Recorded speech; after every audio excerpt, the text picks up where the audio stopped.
Good afternoon and welcome to the National Responsible Fatherhood Clearinghouse 2023 Virtual Conference, Giving Hope, Serving and Supporting Fathers with Mental Health Challenges. I am Ann Flagg, Director of the Office of Family Assistance at the Administration for Children and Families, and it is my honor to be here with you today. As fatherhood practitioners and health and human services providers, you are on the front lines of addressing some of the most pressing challenges facing our society. Fathers are an essential part of our families, and when they struggle with mental or behavioral health challenges, it can seem overwhelming for them, their families, and their communities. Those of you working directly with fathers and families are uniquely positioned to identify these challenges and connect fathers with the support they need. The announcement for this virtual conference noted that many scholars and practitioners have deemed the mental and behavioral health challenges faced by men and fathers a national silent crisis. Prior to my role here at OFA, I worked with national, state, and local agencies in fields such as child welfare, economic assistance, workforce development, emergency assistance, and child support. I have seen the impact of this silent crisis and the importance of helping individuals cope with mental and behavioral health challenges. I want you to know that we at ACF are also very aware of this silent crisis. We have taken steps to integrate behavioral health services into other services and tackle behemoth tasks such as addressing the mental health of adolescents and young adults and the elevated mortality rates among people with serious mental illness. We've also sought to address an enduring challenge that has gone unrecognized and unaddressed for too long, advancing equity and access to quality care. This focus can relieve the inequitable burdens of mental health challenges borne by people of color and economically disadvantaged populations.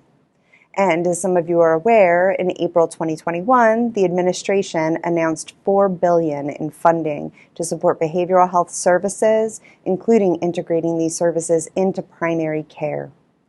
The administration has guided states on ways to use Medicaid funding to help integrate behavioral health services into other services, and the Department of Health and Human Services has launched a Behavioral Health Coordinating Council to coordinate the efforts of various federal agencies working on this issue. This conference is an opportunity to come together to find solutions that can make a real difference in the lives of fathers and their families. By sharing knowledge, best practices, and strategies, we can help fathers get the support they need and ultimately improve their mental and physical health outcomes. At the same time, I recognize that the challenges we face are complex and multifaceted. To make a difference, we must work together across disciplines and sectors, and we have the opportunity to do just that over the next 2 days. I encourage you to attend sessions with an open mind as you learn about novel approaches and solutions to help everyone in our communities return to wellness. I encourage you to consider how your work to support fathers and families could benefit from a renewed focus on behavioral and mental health. For example, you'll learn about a brief screening tool that can identify fathers who may need support dealing with depression, anxiety, or other challenges. The more we understand those challenges, the better we can identify fathers' needs and connect them to appropriate resources and services. I also want to acknowledge that the screening is just one potential strategy and one piece of the puzzle. To truly support fathers with mental and behavioral health challenges, we must take a comprehensive approach that includes prevention, early intervention, and ongoing support. This conference provides an opportunity to explore these issues in depth and learn from experts in the field. In closing, thank you for your commitment to fathers and the critical services you provide. I recognize and appreciate the incredible work that you do daily to support fathers and their families. Your dedication, compassion, and expertise are essential to ensure that fathers can access the resources they need to thrive, and they can, in turn, nurture and support their families. I am grateful for your commitment to this work and the difference you make in the lives of so many.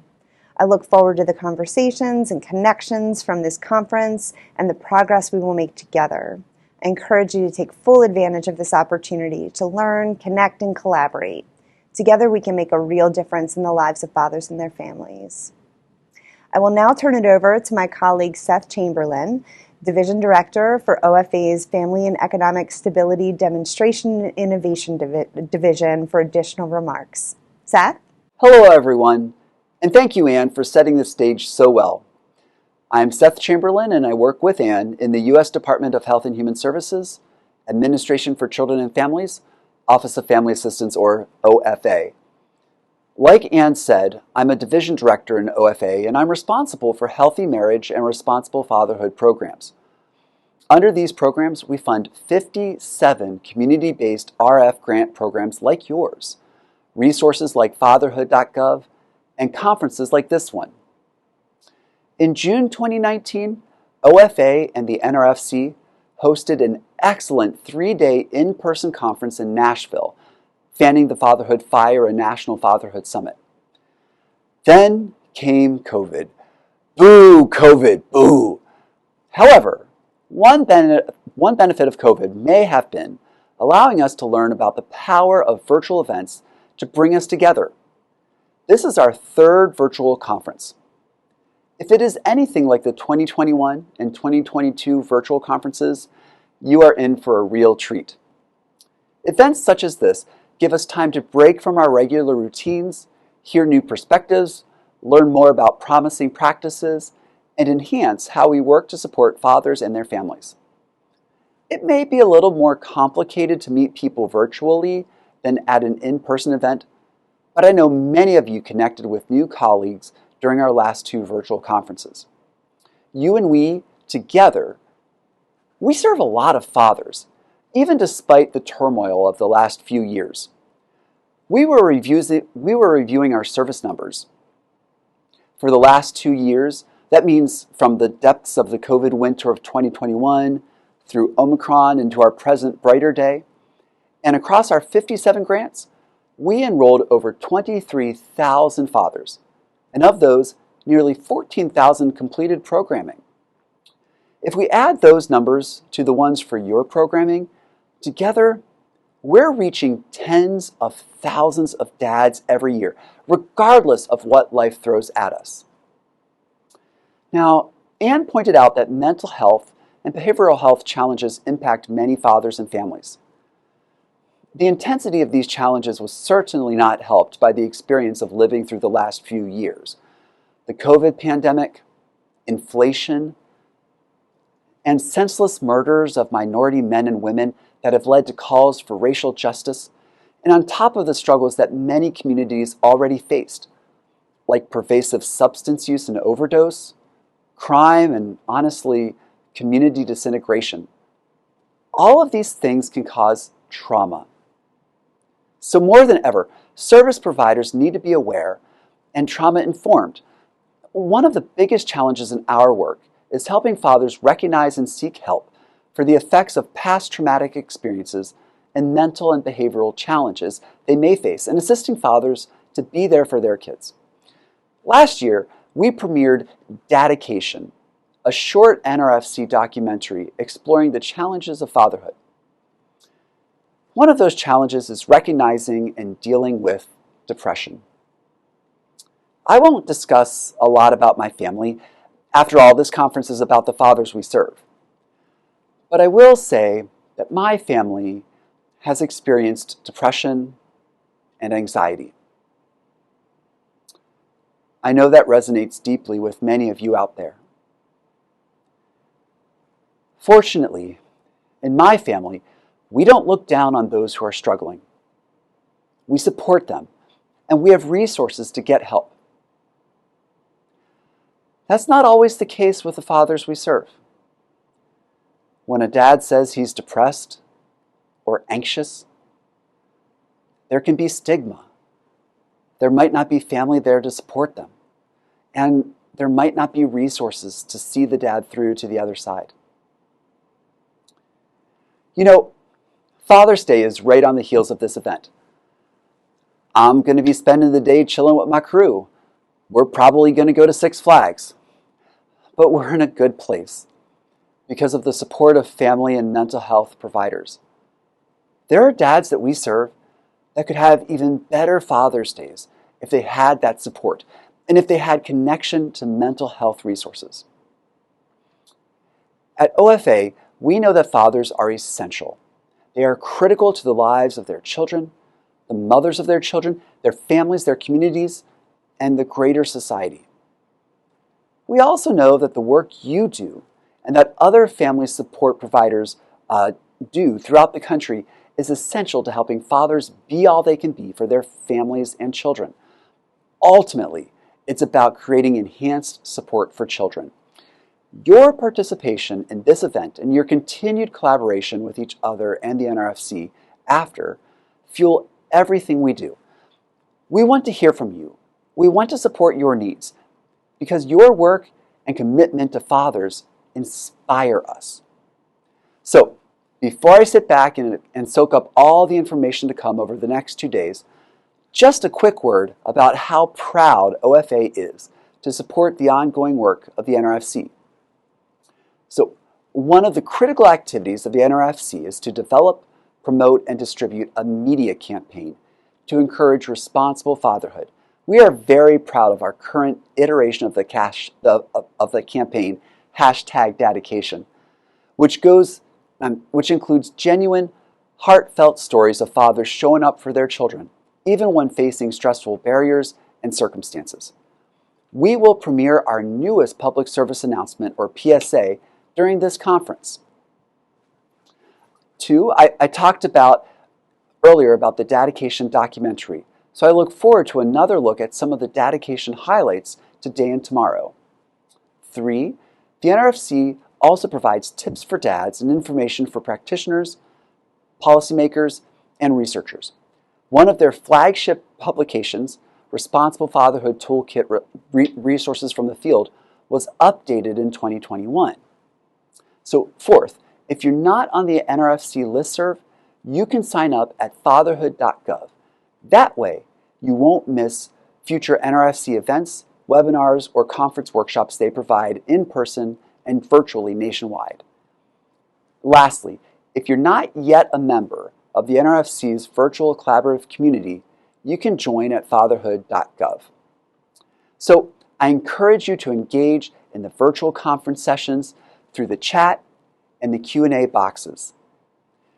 Share information and ideas through the chat box and follow up with new contacts after the conference. And you can ask questions of presenters through the Q&A box. Each session will include a 15-minute Q&A portion where presenters will respond to as many questions as possible. So thank you for your participation, and I will now pass the mic to Kenneth Braswell, our NRFC project director, who will tell you more about our Giving Hope event and the additional resources the NRFC provides. Kenny? Good afternoon, and thanks, Seth. Once again, I'm Kenneth Braswell, the CEO of Fathers Incorporated and director of the National Responsible Fatherhood Clearinghouse. It's my honor and absolute privilege to launch this critically important virtual event, Giving Hope, Serving and Supporting Fathers with Mental Health Challenges. Firstly, I'd like to extend a hearty welcome and a resounding thank you to each and every one of you. To our practitioners, our researchers, policymakers, government officials, and of course, the bedrock of our discussion today, the fathers, your dedication and commitment to this cause is what motivates us to progress, to inspire hope for the future. Now, I understand that tuning into a virtual event might be a bit different from your regular workday, or given our new world, this may be your new norm. Who knows? Either way, whether you're on your couch, at your desk, or expertly mastering the art of multitasking like all great parents do, we truly appreciate you being here. I've got a couple of things I want to talk to you about today. One is the importance of this virtual event, and the other, my 95-pound Doberman who's barking downstairs right now as we speak. So opposed to me going downstairs, turning off my camera and explaining to him that I'm in a meeting, I'm just going to ask you to give me and all of our presenters today a little grace as real life seeps into our professional space. Now back to regularly scheduled programming. The National Responsible Fatherhood Clearinghouse has always strived to address and alleviate the challenges faced by fathers across the country. And in recent times, the silent crisis of mental behavioral health among fathers has surfaced as an issue that needs immediate attention. Through this event, we aim to amplify this conversation and in doing so, underscore the significance of empathy, understanding, and holistic support for our fathers. Our expectations for this event: we aspire to kindle dialogue, share knowledge, and catalyze positive change. Our hope: that every participant leaves this virtual space with fresh insights, new perspectives, and an ignited passion to drive the conversation forward. But as we embark on this journey, I urge all of you to remember two things. First, listen with an open mind. The experiences and insights shared today might be different from your own. Embrace them, learn from them. Second, keep the conversation going. Today is not an end, but rather a springboard into the discussions of tomorrow. And lastly, while the Wi-Fi signal might keep us apart every once in a while, let's stay connected in purpose and spirit throughout this event. This is not just another Zoom meeting, folks. It's a chance to make a difference, a meaningful difference in the lives of fathers everywhere. In the spirit of fatherhood and in the words of the great American poet Ralph Ellison, life is to be lived, not controlled. Let's embrace this philosophy and work towards a future where every father feels supported, understood, and valued. Once again, we thank you for your participation. Let's dive into this discussion, and most importantly, let's keep the momentum going beyond today.